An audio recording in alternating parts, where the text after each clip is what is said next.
Good evening, everybody. Welcome to the webinar. It's the 3rd of June, 2015. So for tonight's webinar, I just wanted a disclaimer at the beginning that I didn't have it proofread by anybody, and I'm one of the worst proofreaders of all time, so there might be typos in it. But you may have noticed, those of you who've been watching live webinars the last several weeks, that what we're trying to do is we're trying to replace all our old webinars, some of our favorites, with our new look and our new name.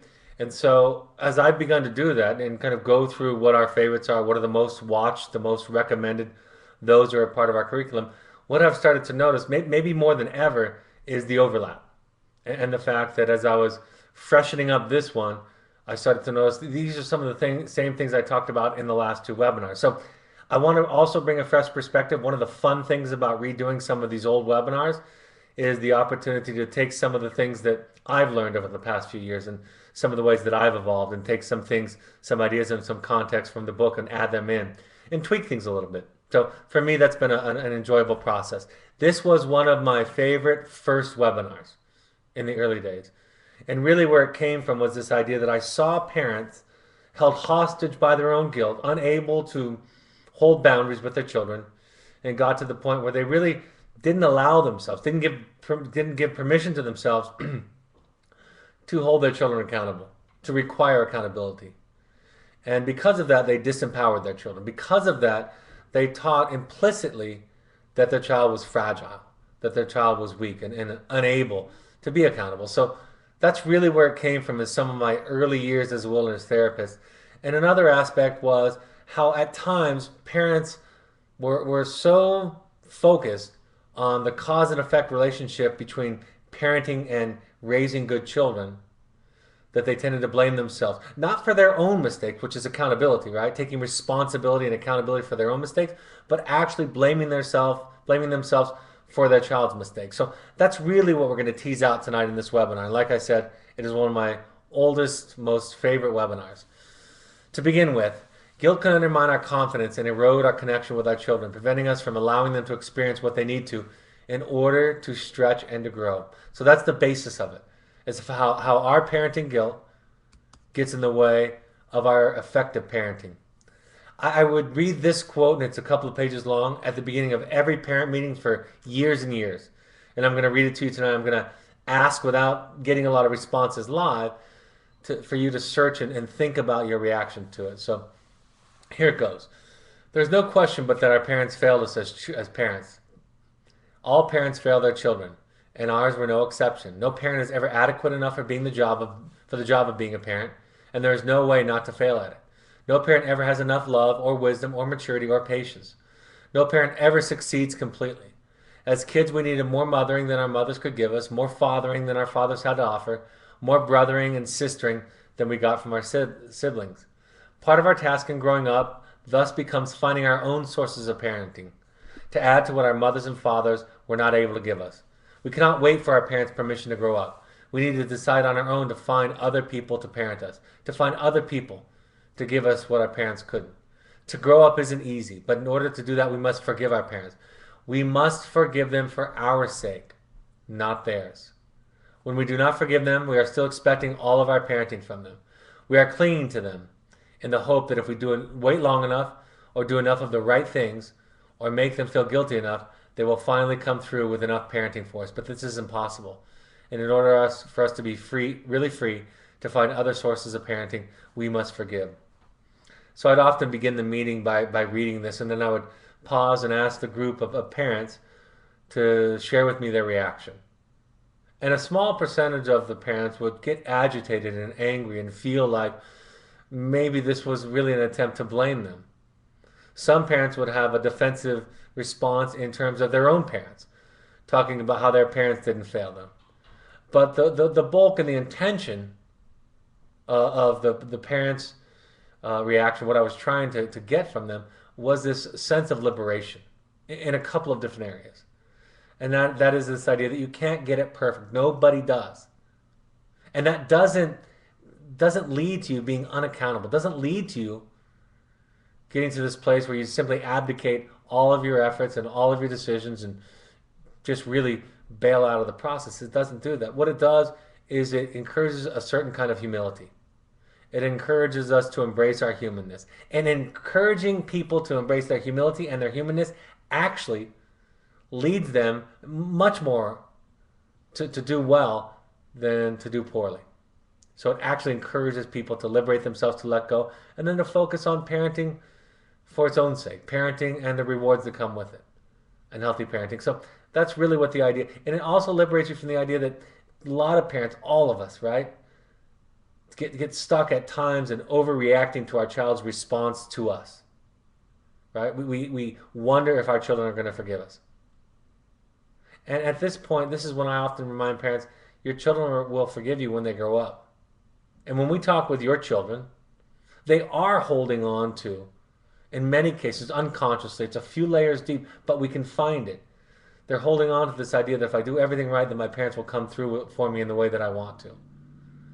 And we say to them, your parents are human. They're going to continue to make human decisions and human mistakes. They're going to do the best they can. There's probably nobody who loves you more than them, but that love doesn't guarantee perfection. Hopefully, ideally, it just guarantees that they're never going to stop trying, never going to stop picking themselves up. And part of what I hope that you can do as parents is let go of this idea that you need your children to love you, to absolutely forgive you, to think that you did all the right things, to think that you were even a good parent. I've always said one of the biggest barriers to being a healthy parent is the need to be a good parent. And then when we can accept our humanness, and I'll keep using that idea, that concept, when we can accept that, we can oftentimes move to a much healthier place. So parental guilt, it's this idea of being the perfect parent. And the fact of the matter is, it's not about you, right? You are about you, your mistakes, your communication, your healthy boundaries, your own shame, all the things that you do or don't do, that's about you. But there's this spiritual, philosophical division that I want you to make that says that what your children are doing, for better or for worse, is not about you. Otherwise, we have the wrong people in the program, right? You need to be here, and we'll send them home. If it's just about fixing you, or if you are the cause of everything that they do. One way that I would illustrate this often is this assignment that I would often give my parents is to write a bad letter. And what I meant by that is let go of it being a good letter, especially by your child's standards. Now, I might coach you. I might give you some feedback.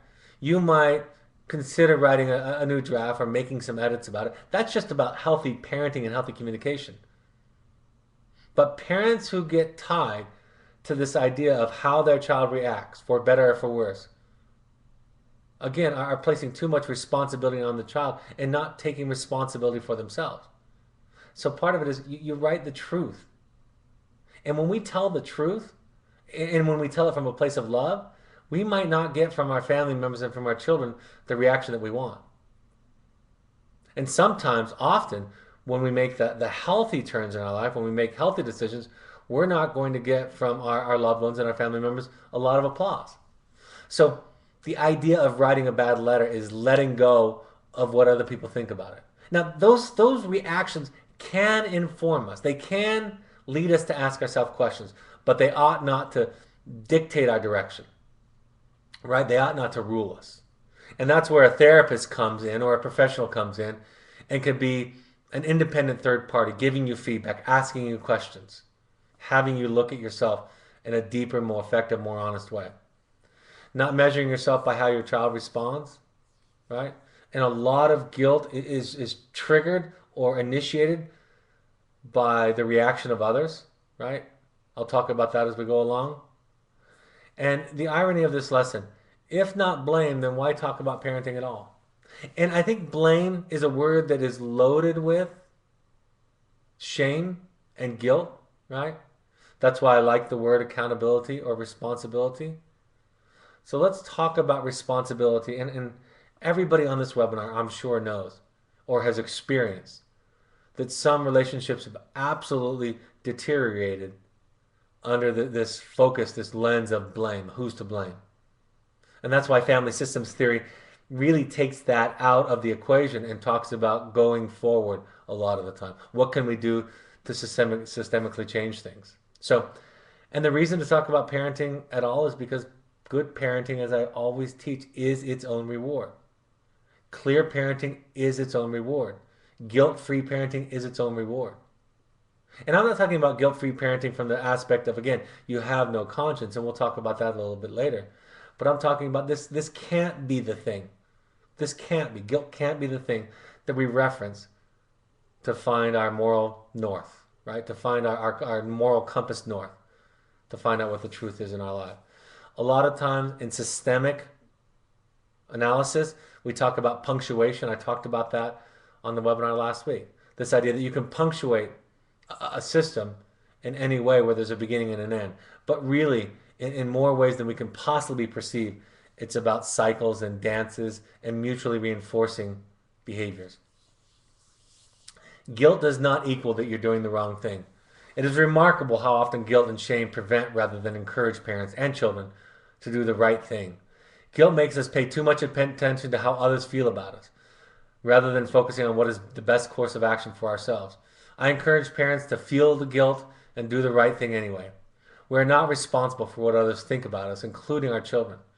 We're responsible for our own actions, for being good parents, and for being good people. In turn, our children are responsible for the way that they choose to respond. Don't engage in the cycle of dependence. Let them feel or think about you how they want. It's not about your kids loving you or not. It's about you loving them. And loving means that you sometimes have to do difficult things, and even things that might make them hate you. As parents, we need to tolerate guilt in order to do the right thing for our children. Most of the time, when I ask parents, why did you do this or why didn't you do this, when they talk about something in their parenting that they admit is a failing, is a mistake, and I ask them that question about why did you do it, or why are you struggling with this right now, most of the time, the response is, I feel guilty. And so I just want to slow it down and pause for that, and I talk about this all the time. So what they're telling us is they know that they're doing the wrong thing because if they did the right thing, they would feel guilty. So guilt can't be trusted as a measure of conscience. It cannot be trusted. We have to find other sources besides guilt and shame to direct us. And I'm moving way beyond this idea, like I've said, that shame is feeling bad about who you are and guilt is feeling bad about what you did. We have to find a deeper connection, and that connection is love. That connection is courage. That connection is awareness.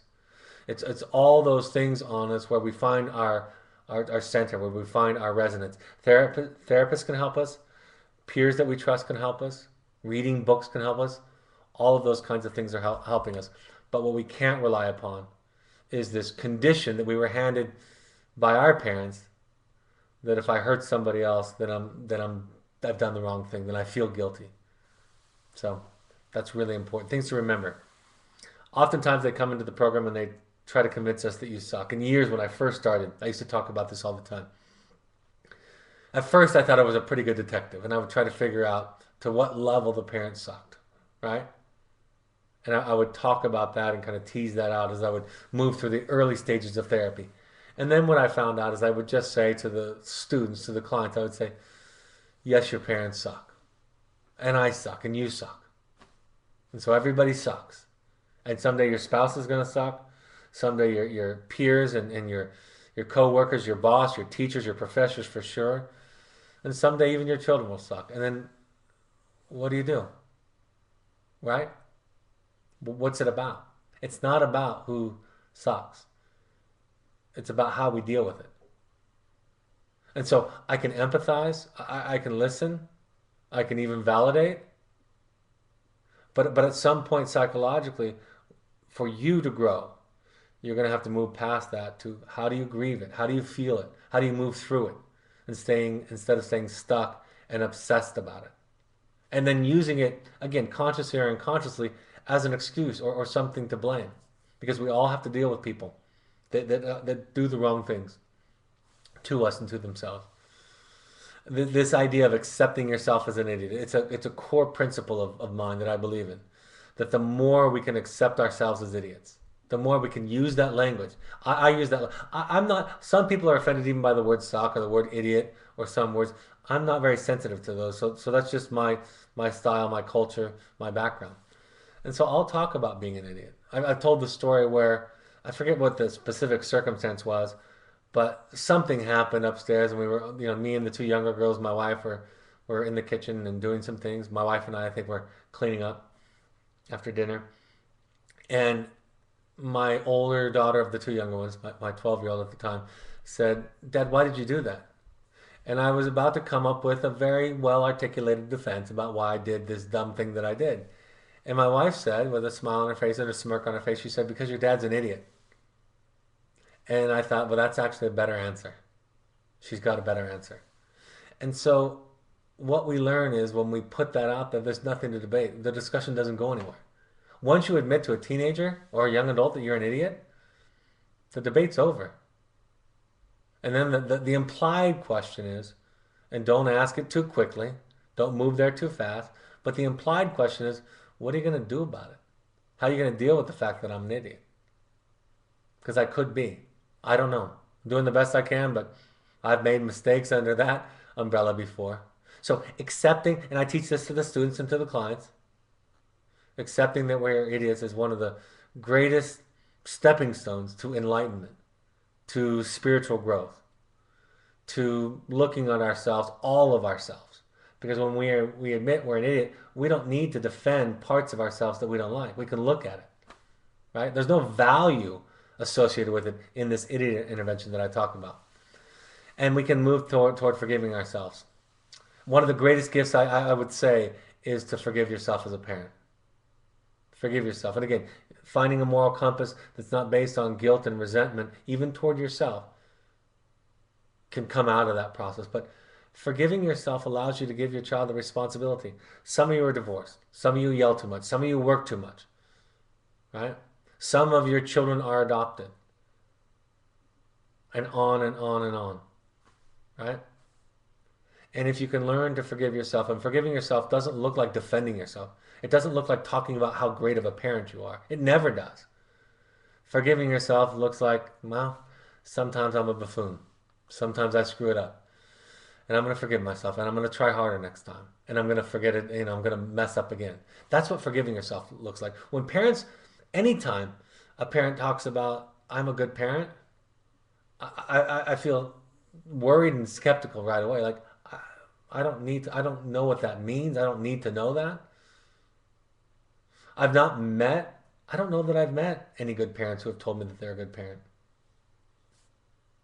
I've met a lot of great parents who have said, gosh, I'm an idiot sometimes and I mess up a lot. And I'm doing my work and I'm reading and I'm going to therapy and I try, but you wouldn't believe how often and sometimes severely I mess up. So that's what forgiveness sounds like. And then we can say to our child, I can hold you accountable, right? Yeah, I know I yelled too much. Yeah, I know you were adopted and we adopted you. Yeah, I know that I didn't listen. Yeah, I know. And I believe that. And that's true. And those are valid. But this isn't okay. And this thing that you're doing isn't safe, isn't healthy. It isn't okay in my home, in my life, in my relationship. And I'm not going to let my mistakes hold me hostage, right? In terms of my ability to hold you accountable. And so then you just turn the child's resentment back to them. It's about them. It's their feeling. It's not yours. Like I said, some things like these, of course, can inform us. They can lead to us asking ourselves questions, but they ought not to dictate. They ought not to drive. They ought not to be the main force in our lives. Is guilt productive? Does it motivate? Why do the right thing if not for guilt? I've been asked this question. I used to tell this story, and some of you have probably heard it about when I was teaching a class in church, and I was teaching a lesson like this about guilt, and that didn't go over well in church. People were really holding on to guilt in church. And I was talking about this, and this one lawyer raised his hand, and he said, when I was in law school, I went and I visited an inmate who had killed somebody for a couple of $100, and I asked him, what did you do when you were done with that? What did you do that night? And the inmate said, I just went home and went to bed. And he was telling this shocking story to illustrate, this guy didn't feel guilty, he had no remorse. And so he proposed this story to me with the question, and he said, so if not for guilt, then why? And the answer is love, right? The love of self and the love of others, which is the same love, right? It's the same love. And you can find one by going through the other. But it is courageous, and it is generous, and it is It is without fear at its highest level. And it is clear. And it is not anxious. And it is not unsure. Right? That's love. And that's the goal in therapy for me, as I see it, is to help people continue to find that place. I just had a phone call this evening from a former client asking me about a crisis that he was experiencing. And as I listened to him for a while, I went back to this idea that all of the questions you're asking are about outcomes, and those outcomes are important because these outcomes are about our children, right? They're really, really important. But they're blinding you to your truth. They're blinding you to what you know. They're blinding you to what you feel because your entire mindset is on the outcome. And your child has done a wonderful job in this dance with you of overtly and covertly suggesting that it's all your fault and that when you do something wrong, when you do something, excuse me, when he does something wrong, that it's your fault. So we've got to find something else. We've got to find access to it, to love. Many of history's greatest thinkers have been able to look at their own idiocy. Self-esteem, true self-esteem, is not being convinced of your greatness, but rather accepting that you're still strong and worthy of love in spite of your failings. This position is helpful when somebody criticizes you, as you are neither destroyed by one's judgment nor do you become defensive. The idiot intervention is one of the best ways to end a debate since you are agreeing with one of your child's most repeated hypotheses. Cause and effect, which is its own webinar. We talk about parenting as an end, not a means to an end. Coincidence. There's this coincidence between raising good kids and good parenting, and I'll talk about that. And I've shared this quote, tried to quote it a few times, but this is where I borrowed it from the philosopher Immanuel Kant. Act in such a way that you treat humanity, whether in your own person or in the person of any other, always at the same time as an end and never merely as a means to an end. So that's the idea of doing the right thing, right? Otherwise, all of us could come up with examples of somebody doing clearly the wrong thing, but leading to a good outcome, right? And I can think of people doing the wrong thing to me in my life and me learning and growing from it. Is that right? Right? Because I was abused by somebody in some way, and because I learned greater compassion, and because I grew, and because I humbled myself, because I treated other people like that, does that make it right because the outcome is good? And of course, on the conversely, if I do something with love and with positive intention, with love for myself and love for the other, and all of that is good, and somebody takes it the wrong way, does that make it bad? So we've got to learn to find this place, and it's a hard, hard climb because we've been taught a different way. Do your best or worst and put the responsibility back on them. It's just another way of saying it, right? Of saying I'm going to do the best I can. And I always used to say to parents, it's okay to say this. I'm doing the best I can, and I don't know if it's right. Hey, mom and dad, this is wrong. You might be right. This might be wrong. I don't know. But I don't know any other way to do that. But from this place inside of here. And I've done all the thinking I can, and I've studied, and I've talked to experts, and I've heard opinions, and it comes back to filtering all this through my heart, right? That place that makes me feel a sense of peace, that joins me with others and makes me feel connected to others. I've decided from that place, and I could be wrong. And in the end, the implication is, and you don't need to always say it, in fact, rarely say this, and we therapists can say it to them. So if it's the wrong thing, what are you going to do? How are you going to make the best of it? It's more like a dance than a light switch, and that is making that shift from understanding that it's complicated and that everybody in the equation has agency and choice about how to respond, right? And that a light switch doesn't have the choice. A light switch is an object. A light switch has no agency in its response to me flipping it on or off. That's what distinguishes a human being from an object. And when we start to think about our children as reflections of us, right? Think about that language, reflections of us, mirror images of us. When we start to think about them as the effect of our cause, when that becomes our predominant mindset when we're going about making difficult decisions, when that's what guides us and leads us in our life, we're treating them like an object. We're treating them like the outcome of us. And so again, we ask ourselves questions. We're sensitive. We're empathic. We listen. We become informed by people at times and their responses to us, but it doesn't overpower us. The Serenity Prayer is a great example, right?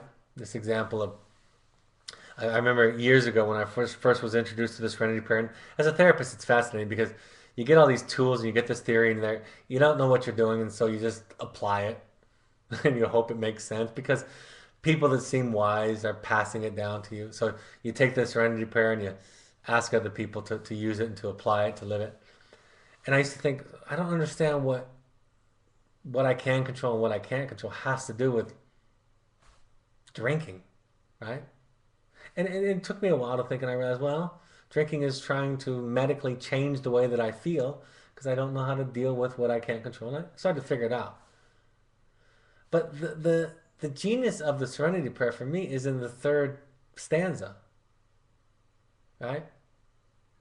Grant me the wisdom to know the difference because I lose track of it all the time. I lose track of what I can and can't control all the time. And there's no place for any of us that we're more likely to lose track of what we can and can't control than in the relationship with our children. I don't think so.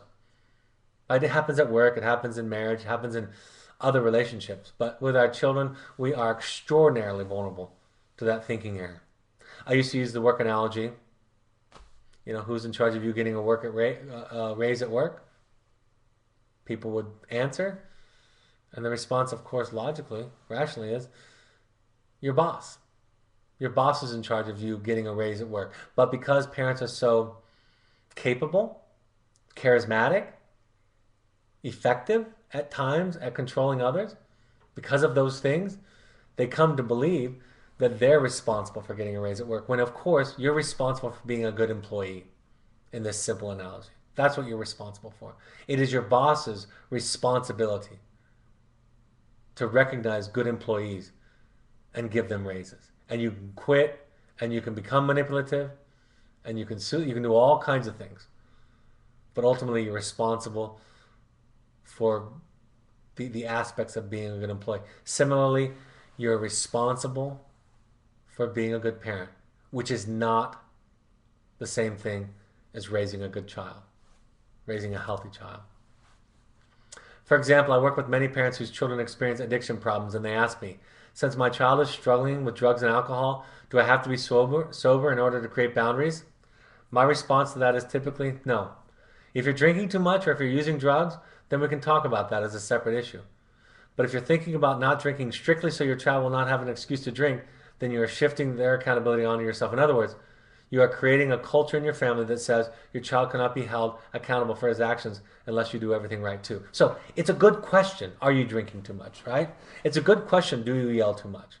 It's a good question. Do you listen? All of those are great questions, not in the context of can I hold my child accountable? Is my child accountable? Is my child responsible for their behaviors? Because adolescence and young adulthood, right? It's that shift, folks. And it can start earlier, and sometimes it can lag much later. But it's that shift from my parents are responsible for my life to I'm responsible for my life. Right? That's what we're trying to empower. That's the amazing thing about all of this. This is really a shift as you do some of your work in these areas. This is really a shift toward encouraging and inviting empowerment in your children and liberation in your parents. When they're young, it doesn't serve them because it's good to blame you. And it's good that they have that hook in you. When they get older, it drives them crazy that you feel that way. And they can hardly talk to you because you're wired in this way to believe that they're merely a reflection of you and that you're responsible for their lives. And then you try to fix things and give them advice and guilt them and all of those things that come along with it. It's not measuring yourself by your child's reactions or behavior. I talked about these just 2 webinars ago, like I said. Equal finality means that it has the same end with different beginnings, and equal potentiality means that it has the same beginning with different ends.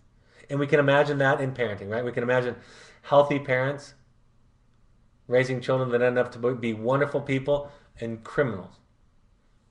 And we can imagine unhealthy parents raising children that end up to be criminals or compassionate, healthy people. We can imagine that. We've seen it. We have examples. It happens. That's the fact of the matter.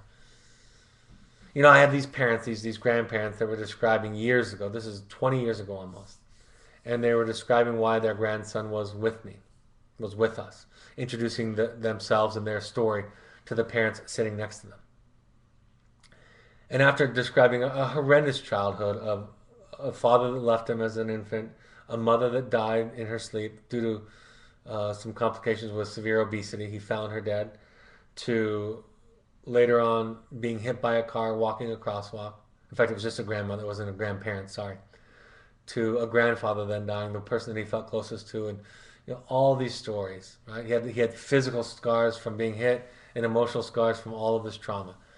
And then the grandmother said, "This is why he is here," to the other parents. "This is why he is here." And I interrupted and I said, "He's not here for those things." Right? There are lots of people who've experienced those kinds of traumas that don't end up in treatment facilities. Your grandson is here is because he's a drug addict, an alcoholic, and he's got a severe anger and violent issue. That's why he's here. See, diagnosis in the diagnostic manual, almost exclusively, and there are a couple exceptions that have happened in the past couple of years, but almost exclusively are never defined or labeled by what happens to the person, right? They're defined by the person's response to it. Right? Depression didn't happen to them in the sense that it wasn't an external event, although there might be brain chemistry involved, of course. But depression, anxiety, substance abuse disorder, all of those things are our way of coping, responding not in a healthy way, but to our life and to our issues. But somebody hitting you, somebody abandoning you, all of those things, that's not the name of a disorder. Those can be a part of it, of course. Those can be several layers beneath the outside of the onion, but they aren't the diagnosis themselves. Listening, connecting can come when you forget yourself and hear them in a way in what they are saying. That's really what you can do, is just listen to them. That's the amazing thing. Any reaction we have, strong, right? Anger, frustration, disappointment, all of those things are almost always evidence of disconnection, like I said on Monday night. And when we can really hear something, just hear them. I mean, I can just hear you. I don't agree with almost anything you're saying, but I hear you. And I'm present and I'm quiet and I don't talk and I don't explain, I don't teach and I don't defend, I don't justify, I don't rationalize, I don't do any of that because it's not about me, because I'm hearing you. I'm not hearing about me. I'm hearing about you when you talk. I'm hearing about you when you tell me what you think about me. I'm hearing about you when you tell me what you think your childhood was like with me. I'm always hearing you in those examples. So that's what we can learn to do, is see our children and not become reactive to them. What I try to avoid, however, is talking to people about being good parents in the context of raising good children. The two things are separate, and I discourage the harmful, objectifying cause and effect thinking in parents. Accountability. I've talked about it. Accountability gets robbed when we struggle with our guilt at these levels, when we struggle with our anxiety. Anxiety in a parent is one of the most destructive forces in parenting and in families. It is a problem. And if you are anxious, and I would bet a lot of you are, just know that that's yours. And you would tell me stories of your child that would be some kind of evidence that objectively speaking, you should be anxious. And I would validate every one of you. I would say, I would probably be anxious too. I can see that. That makes sense. All of those things are true. But it's yours. And it becomes our responsibility to manage our anxiety. Ideally, get to a place of clarity and peace and serenity, right? That's the ideal. That's what we strive for. And we strive to be in that place as often and as long as possible. And then when we can do, the chances of making healthy parenting decisions, contributing to the dance, to the dynamic, to the system in a healthy way, dramatically improve. So anxiety is yours, guilt is yours, fear is yours. All of that is yours to manage and to work on. And we don't get to, well, we can. I mean, you get to do whatever you want, but ideally, we don't get to blame our children for those things either, even when their behavior is so easily triggering, suggesting, provoking those kinds of feelings. So we learn to be accountable. We learn to look at our parenting. We learn to look at our process. We learn to look at whether we yell or listen. We learn to look at whether we have boundaries. We learn to look at whether we're being controlling. Right? We learn to look at all of those things, but we take it out of the context of blame. We take it out of the context of, accountability, like I've said before, it's courageous. Accountability asks for nothing in return. Accountability is love. And I've told the story where parents will ask me, if I'm this accountable, my child's just going to use it as an excuse. Well, if you're that accountable, you don't care. And it actually doesn't matter. Because I'm not apologizing for what you did, son or daughter.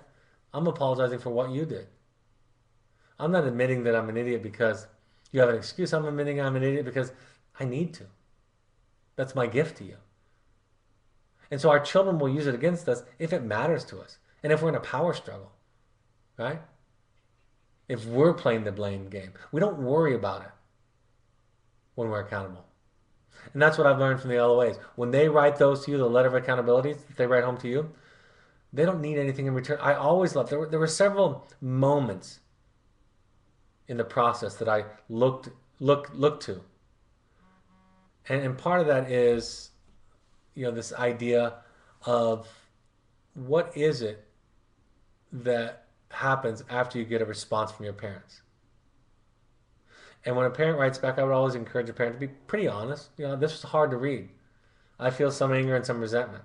I'm struggling with this. I feel sad, this scared me, whatever it was, right? And the child would say, well, great.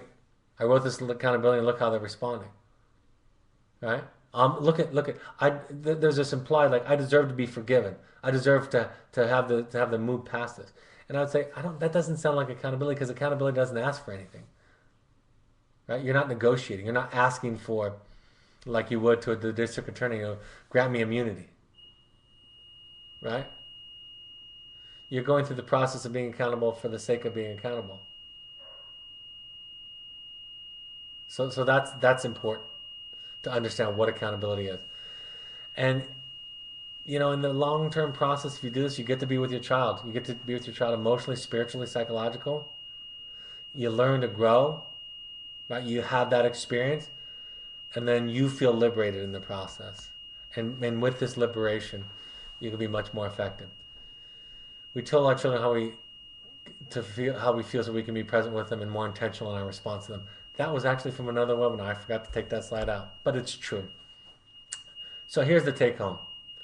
I am hearing that sound. There's an alarm that was going off in my house. I apologize, everybody.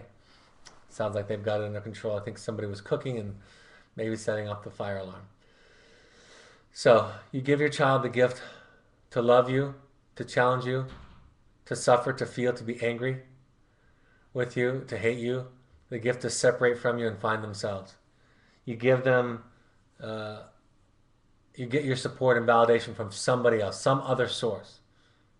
Even if the motivation in the end, if all you can think about doing this, to go to AA meetings, go to Al-Anon meetings, go to CODA meetings, watch these webinars, read the books, do these assignments, even if the motivation in the first phase is just to bless your children, it could be a good start.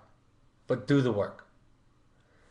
And there was this quote that I heard at a wedding a long time ago where this older gentleman stood up and said to the new couple, if you're not fighting with one another, then one of you is an idiot.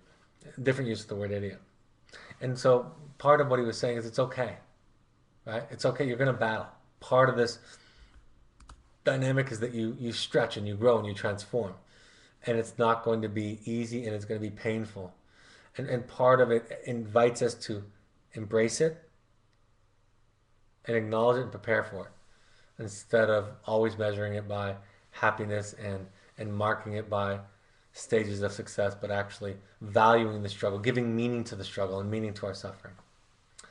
All right, I'm happy to take any questions on topic right now. Later on, we'll do any off-topic questions, but happy to take any on-topic questions. I'm confused by the term bad letter. Can you clarify? It just means when you write a letter, let go of the outcome.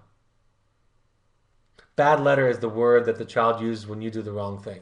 I had a parent tell me years ago, after getting a response back, I must have written a bad letter. I said, well, why do you think? I thought it was a great letter, one that I had coached her on. Well, because look how upset he is.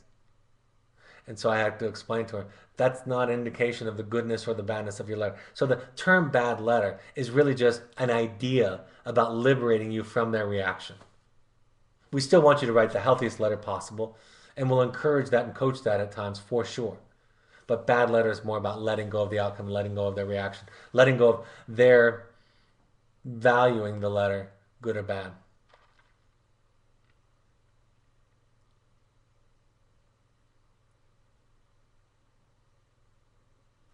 I get the idea that my child is responsible for his or her own direction and choices, but sometimes parents' poor choices are the reason the child is troubled. This approach assumes the parent is invested, but how do you work with a parent who is not holding themselves accountable? Same way I work with a parent who's holding themselves over accountable. I try to coach, I try to teach, I try to help them find themselves. You're right. There are parents who are more toxic. There are parents who are more pathogenic, for sure, right? More harmful, more abusive, for sure.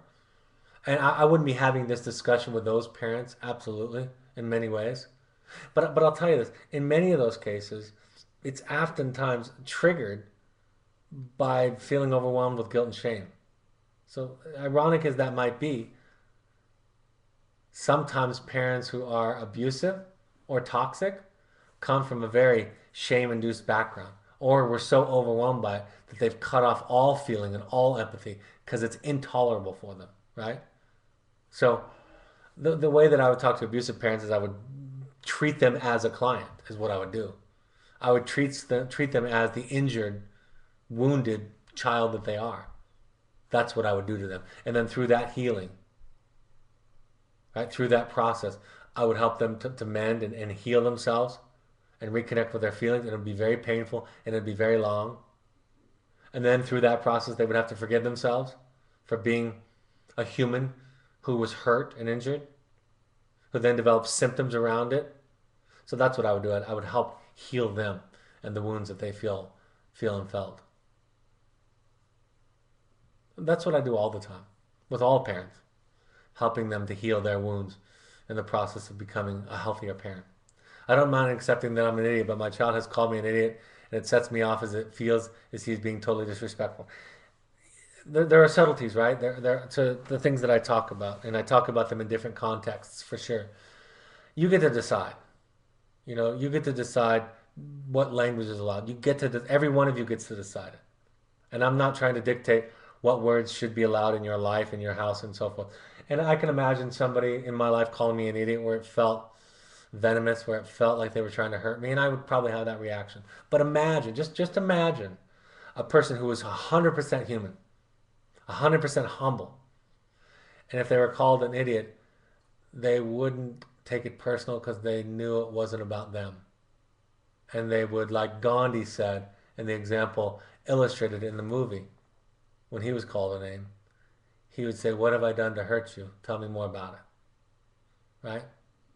So, yeah, I get the hurt. I get it when people are mean to me. And it's not like I'm over here being Gandhi and I can always respond. But I know the ideal, right? I know the reference point.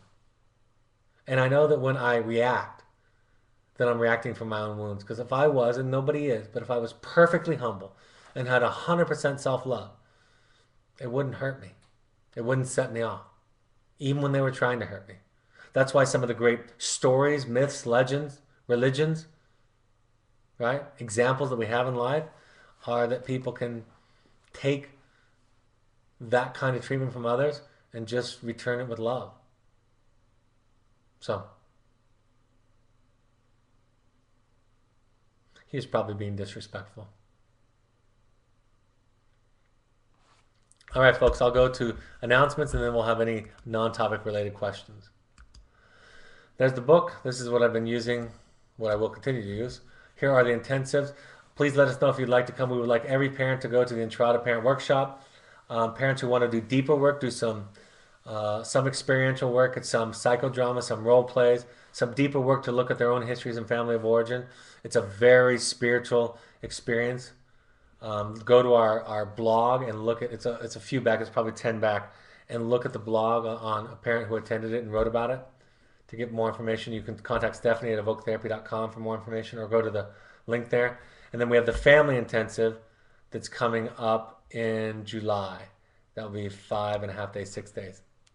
Here are the parent support groups. I have been told by more than one of you that I'm only paying attention to the East and the West Coast, and there is a disproportionate amount of parent support groups on the East and West Coast. I will continue to do my best to get to some of those other areas in the middle of the country, and for now, this is what we have scheduled. And you can see the emails that are associated with each of those there.